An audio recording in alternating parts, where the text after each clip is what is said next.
Hello, Jack. Welcome to the Kronik Warrior Hot Seat Challenge. Thank you for having me. Thank you. So just quickly I'll explain what this is about. We're interviewing inspirational boxers just like yourself to inspire some of our adaptive boxing community and highlight some of the challenges that people with disabilities face and how boxing can help to overcome those and help you embrace life's challenges one punch at a time. Nice. So all of the questions that have come in, Jack, are from our followers and from your followers. So you can't blame me. I always say there's going to be 12 rounds of questions, but there might be some like little added bolt-on ones as well. And hopefully they're going to have a little bit of a different vibe, like I say, because they're coming from the public. Yeah. So some are a little personal and some are still staying on the boxing theme. So are you ready for round one? Yeah. Okay. So, nice easy one to start off with, Jack. Go on. What inspired you to take up boxing? You know what, I won't say I was inspired straight away. It was more to burn the energy. I started boxing at 10. And before then I'd done other combat sports, but they weren't fulfilling enough. Yeah. So I'd done the judo, done the wrestling, but there was just something missing, I think. That bit more physical contact, that bit more kind of grit and hard work, and they felt a bit too easy. Right. I'm not saying for 1 second that wrestling's easy or judo, but it's hard to explain. I just need that little bit something different. And fortunately for me, the boxing gym was only half a mile away from where I live, so it made sense.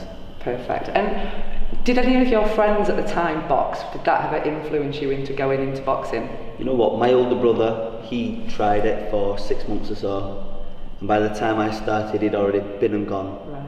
But that amateur boxing club in Chorley, I think I'd say a good 50-60% of the whole town's been through that gym. So throughout the 6 or 7 years I was there, a lot of my friends, family, people that I know had been in and out of the gym at some point. It makes a big difference, doesn't it? Because it's a solitary sport, but it's a very team vibe within a boxing gym. Yeah, definitely. I think, I've said this for a while now, but I'd recommend, even if you was not to box competitively or even carry on, but I think at some point every child, young adult should experience going in the gym, defending themselves and working out. Yeah, absolutely. I couldn't agree more. How did you know that that was the right path to take? I didn't, and I still don't know, but I'm still going. Do you know what, it's trusting the process, and I say it to the younger kids now come through, you've got to enjoy it, and I've always enjoyed it. Yeah, absolutely. And what would have been your plan B? I don't know.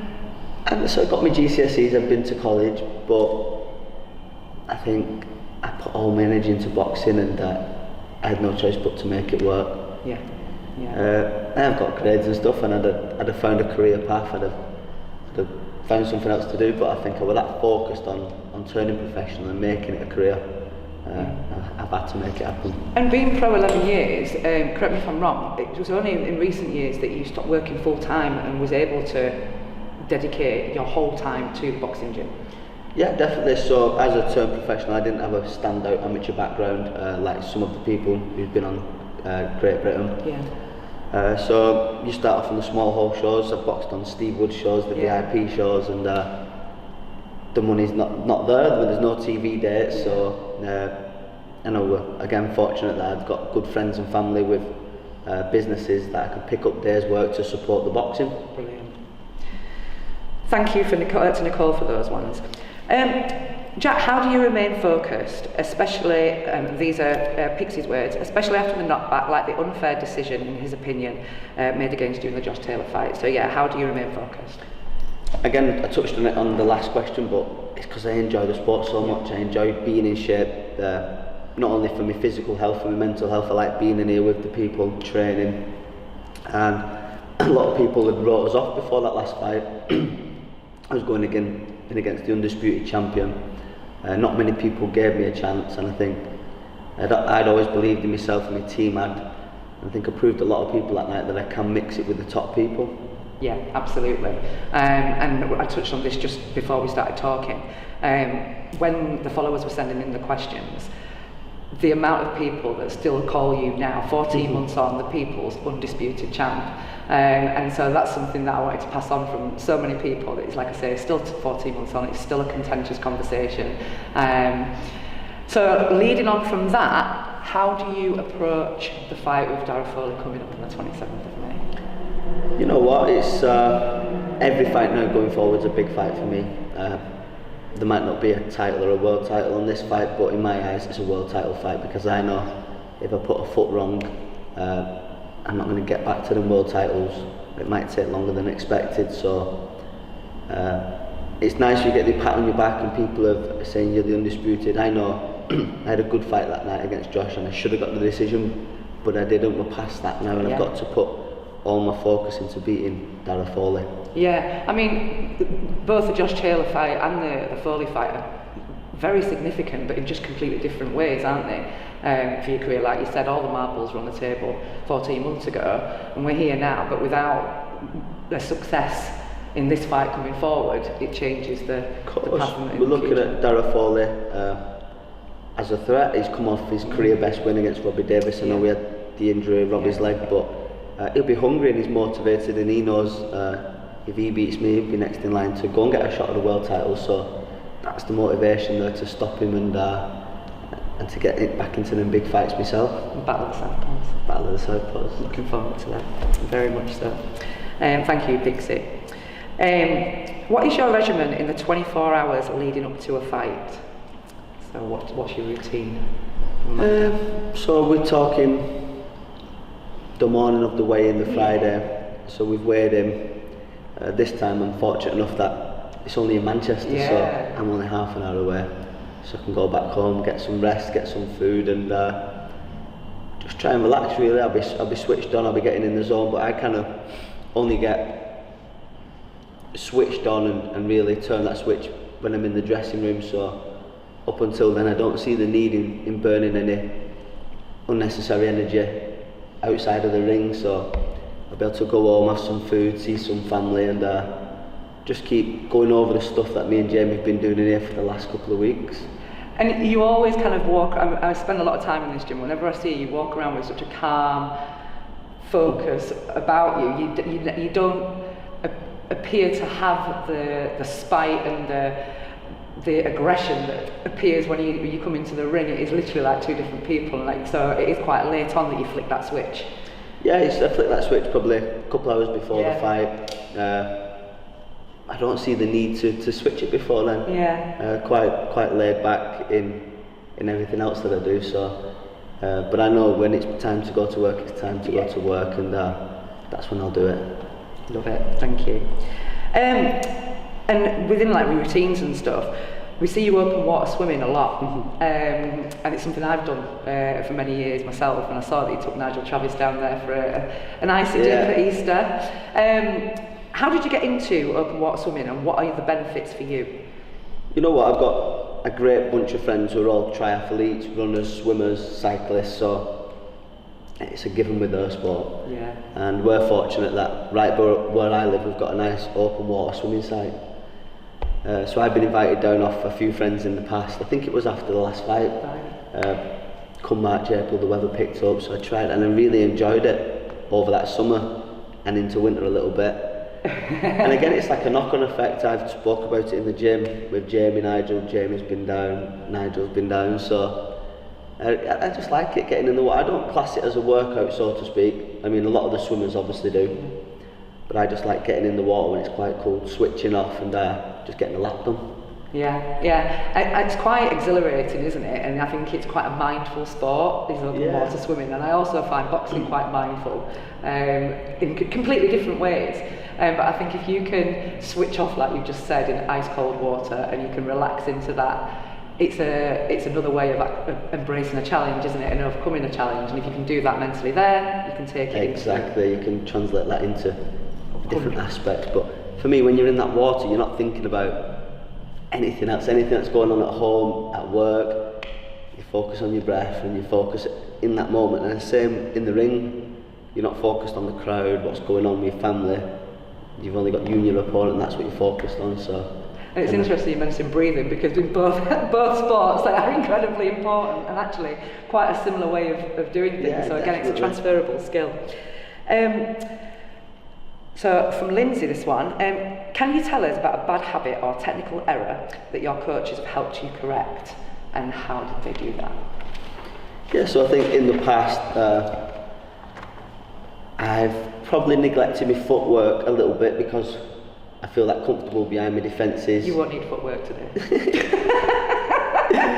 Because I feel like my timing, my head and movement and defence upstairs has been good. I've probably neglected the feet a little bit, where over the last couple of years I've worked on taking the feet with me instead of falling over my punches a little bit, so that's something that I've definitely polished over these last couple of years. Lovely, thank you. And who has been your toughest challenge in the ring? I get asked this question before, and it's a difficult one, because on paper you would say Josh is the toughest challenge, but I felt like I've boxed that fight quite comfortably, so you can't say that. Yeah. But there's been certain opponents over the last couple of years that have gone the distance, that have been really tough fights. I remember, this was probably the last time I boxed at the Manchester Arena. I fought a fella from Mexico, and he was really tough. I managed to get him out in the 4th round, but before the 4th round he caused me a lot of problems. So I say he was definitely up there. And what has been your toughest challenge outside of the ring? You know what, I'm not going to sit here and say that I've had a hard life, it's been tough, but I think everybody has the different struggles in life, and we all cope with them differently. And I've said this again, but I've got a great family and support network, so anything that does seem to crop up, I think we deal with that together with my missus and our families, and the world that we're in today, we just keep battling on. It is a family vibe in this gym. So you've had, the boxers have been in today, the trainers are in, families been in, and it's a lovely thing to have all that support around you. And like you say, you train so local to home, so you've got that support network around as well. Yeah, it's nice. The girls come to the gym. They come out to Tenerife last week, so yeah. It's nice. They're my biggest fans and supporters, so I've got to put on and show them the hard work that gets put in to look after us all. Oh, lovely. How did you get your boxing name, El Gato? Because he moves like a cat. You know what it is? I've got a very good friend, and he lived in Spain for many years. And my name, Catterall, the cat, used to call me the cat, and then I think it was in the time that he'd moved to Spain, and obviously El Gato in Spanish is the cat, in Spanish. Yeah. So, and he kind of called it me, and I think it just stuck from then, so we just went with it. I'm glad I asked that question, because I automatically assumed that with Chantel being El Capo, the boss, right? And obviously Colleen gave Chantel her name, and with yours being in Spanish, I assumed that the answer to that question would have come from a similar. So mine's been about 7 or 8 years now. Right. I think. So yeah, it just kind of stuck at the time, so we went with it. Love that. Oh, this is a good one. Fantasy dinner guests. Choose 3 people from the boxing world, dead or alive, that you would like to have dinner with. Muhammad Ali, Mike Tyson, and Prince Nassim. Ooh, good name. Just to spice it up a bit. Yeah. And out of those 3, who would you have been inspired the most by in your younger career as a boxer? Mike Tyson, definitely. Yeah. You remember waking up watching his fights, and definitely Mike Tyson. What is your favourite film quote? That's from mine. Martin Hardy. Favourite film quote? I don't think I have one. Do you have a favourite film quote? I would probably... You're only supposed to blow the bloody doors off. Favourite film quote? No, I don't think I have one. Do you watch films? Are you a film buff? You know what, we get stuck into a Netflix series. But at the moment I think we're that busy. Yeah. We're in the gym, we're in the kitchen, we're sleeping, resting, we're here, we've been travelling, so... You've just mentioned the kitchen. There's some questions about food. So yeah. There. What's your go-to comfort food? Pizza. Thank you, Andy. Absolutely love a pizza. Favourite toppings? Can't wait for one. Pepperoni, mushroom and onion. Is that what you serve at your dinner with your Mike Tyson and your Prince Nassim? Yeah, that would be perfect. Pizza. Love that. And when you're not in camp, how often do you train? I train all year round. Yeah, I think You're renowned for being in this gym. the intensity changes. I mean, we're 4 weeks away from my fight now, so everything's fast and hard and long and etc. But I like to keep in shape, and and I think I said it before, the mental side of it, being in shape, feeling good about yourself, and you sleep better, you eat better, and it's a good vibe in this gym, and there is other gyms that I use locally, so it's good. And I'm into all different, I like running, cycling, swimming, so I'm not just in the boxing gym. Have you done a triathlon then? I've not done one yet. It's something that I would like to do, but obviously switching the training that much and adapting to that sport, but I'll definitely be doing one in the future. Oh, will you please keep me posted on that? That would be definitely fantastic. Come watch me drown. I'm a swimming teacher in a former life, so I might be able to help you. Nice. How do you maintain your weight in general? And this question came from Corey, and he was asking around calorie counting and macro counting, and it's something that he's conscious of at the moment in his boxing career, and I think that's why he's asked that question. I think you've got to invest in yourself first, and I've done that by bringing on board my nutritionist, Sam. He's on Instagram, Science to Health, and I've been working with him now for about 4 or 5 years, and everything's science these days, so if it's there in front of you and you follow it, there's no way that it cannot work really, unless there's something major going on. And ultimately we'll do the testing that we need to do, the body scan testing, metabolism test, and then he can work out fairly accurate of what kind of calories you need to be eating, the training that you're doing, and he would then write me a nutrition plan. And I'm fortunate enough that my girlfriend will pick it up and buy everything that we need and cook all my meals. Behind every successful person is a successful, supportive partner. Exactly. So no, that's brilliant. And Corey also asks, what size gloves do you use when you're sparring? He wants some new gloves, Mum. So at the moment I think I'm sparring in 14-ounce gloves. I think any bigger than my weight category you probably use 16s. Yeah. So yeah, 14-ounce sparring gloves. There you go, Corey. Happy birthday. Hopefully we'll get you some new gloves. And just to finish on business really, this is going to be your first fight in 4 weeks' time with Matchroom. Been out of the ring for a little while. What does 2023 look like for you with Matchroom? It looks busy. I mean, we're coming into May now. I'll have my first fight at Matchroom. God willing, we get through this, and I think activity is key now. I need to build that momentum. I know there's some huge fights out there for me. There's probably 10 or 15 names we could mention in and around my weight division. They're the fights that I want to get involved in. But it makes no sense jumping straight in. We've had 15 months out of the ring. I think Foley's a good level operator to get back in the ring against. And then we just need to push on from there. Absolutely. And that's quite interesting with the Foley fight as well, because that's going to be an English-Irish battle, and then 7 days before that we've got an English-Irish battle going on, both in the super lightweight division. So I think that's really quite exciting. Yeah, I didn't think of that actually. Yeah, exciting times. The gym's buzzing. Chantel the week before me. Yeah. Me and Akib on the same night, so it's a good vibe. Everyone's pushing each other. It really, really is. It's fantastic to see. Jack, thank you so much for going through the rounds with us. Not be silly, thank you. And now we're going to take on the Hot Seat Challenge. The challenge, the idea behind this is to highlight some of the challenges that people with disabilities face and how we go about overcoming them. So you're going to take on a little bit of challenge, you're going to do a slalom in the wheelchair, you're going to throw some shots, and then you're going to pick up a Malteser wearing your boxing gloves. And then we'll put you on the leaderboard with Chantel and Natasha Jonas. Let's see where you fare. Let's do it. Let's go.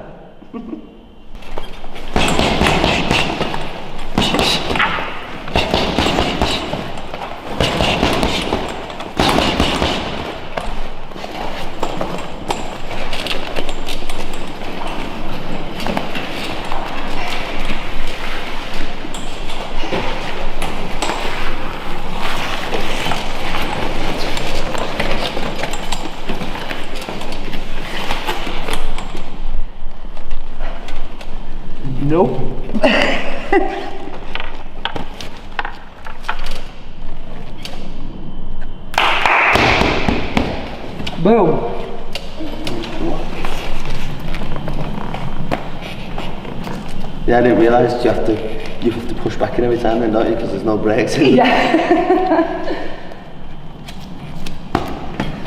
Enjoy. You ready, Lee? I'm ready, mate. See if it It's moves whether like you are. Gatter in the chair.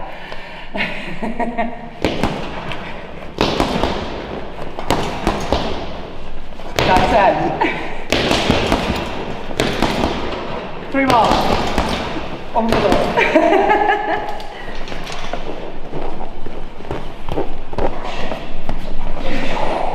Nice.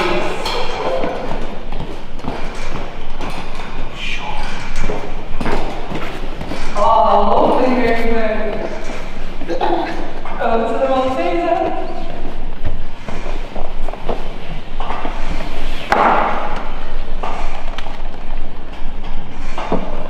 Oh, good tactics. Easy. You use the thumb. Yeah. Ah. What did you use? I was like that with the whole knuckles. Well, you won't know what the times is until I do the video, so we'll find out then whether he. That's going to be close, you know. I think I he's think he might have nicked that. outdone Chantal there. Yeah? Oh, yeah. Chantal, where did she make up on the Malteser? No, she crashed. Did she crash? Yeah.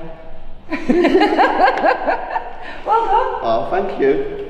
That was so much fun. Thank you so much for taking part in the Hot Seat Challenge. No, thank you for having me on. And I will look forward to seeing you on the 27th of May. Thank you. Boom. There we go. Thanks, mate. For all boxing info, news and latest interviews, amateur and pro, across the north, click and subscribe. VIP Boxing Promotions. Also Twitter, Instagram and Facebook.